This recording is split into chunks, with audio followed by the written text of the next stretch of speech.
მეუფეშიო პირველ რიგში დავასახელებ მას, რომ ნამდვილ მის წესიერებაში და მის პატიოსნებაში, მის თქვათ აი ამ შემართებაში, რომ გული უძგერს მას საქართველოს ეკლესიის კარგად ყოფნისთვის, ამაში ეჭვი შეეპარება. გადამწყვეტი იქნებოდა ჩემთვის, რა თქმა უნდა, ის პატრიარქი, რასაც იტყოდა, იმიტომ რომ მისი ავტორიტეტი ამ შემთხვევაში ძალიან დიდია. ღმერთს თხოვონ, რომ სწორი გადაწყვეტილება მიაღებინონ და არა იმ ლოგიკაზე დააყრდნობით, რომელსაც ჩემი გონება მკარნახობს, რომ ეს კარგი იმიტომ იქნება, ვთქვათ, რომ ინგლისურად კარგად ლაპარაკობს, ან ბერძნულად, ან კიდევ რაღაცა ვთქვათ, მანერები აქვს უკეთესი. არა, ამის მიხედვით არა, ჩემს გონებაზე დააყრდნობით არა. როგორც ბრძანებაში წერდნენ ხოლმე მოციქულები, რამდენჯერად შეიკრიბებოდნენ, ისეთი ეწერა.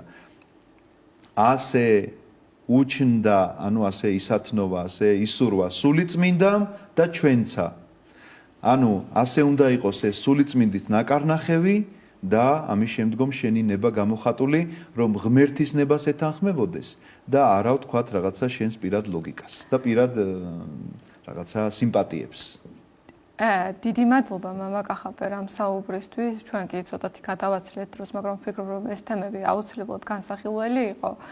თქვენ მოძღვარი ბრძანდებით და მესმის, რომ ყველაფერს უწევთ ანგარიშს, თუმცა მე როგორც ერის ადამიანი თავს უფლებას მივცემ, რომ უბრალოდ თქვა ჩემი სურვილი ღმერთმა ინებოს, რომ გადმოვიდეს ჩვენზე სულიწმინდის მადლი და დავინახოთ ყველა მის სიცხადე, რაც თავის დროზე დაინახა უწმინდესმა და გააცხადა მისი ნება.